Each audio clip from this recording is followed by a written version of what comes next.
бир жигит үйлөнөм деп чыгат экен да. Атасына алып барып. Кызы ушунчалык жашынакай болот экен. Атасы карап туруп, балам, сен кийин үйлөн, азыр мен үйлөнөйүн дейт экен да. Ата бул кандай? Бул мен үйлөнөйүн деп келбедимби десе. Жок, мен үйлөнөм деп аны экөө келише албай, элдердин баягы көйгөйүн чечкен казга барышат экен. Эмне болду деп аны баягы көйгөйүн айтып берип, каз айтат экен да. Көргөзчү кызыңды десе. Кызын көргөзсө, экөөңөр коюп тургула, мен үйлөнөм дейт экен да. Не болду деп бери ызы чуу болушуп атса, кыз карап туруп айтат экен. Давай мындай кылабыз, азыр аркаман мен колагыла.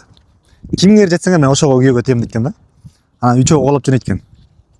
Казы элдин үстүндө, баягы тамактын үстүндө отурган адам тез эле чарчап калат. Атасы дагы бир топ жашка келип калган. Аркасынан коолоп отуруп, алла чарчап калат экен. Анан баласы күчкө толтурган баягы жигит да. Көпкө чейин адырларды аралап коолап отуруп, чарчап баштайт. Кыз карап туруп, токто. Мени буга чейин да көп адамдар коолаган, бирок эч ким жеткен эмес дейт да. Сен кимсиң деп баягы жигит сураганда, мен дүйнөм дейт экен да.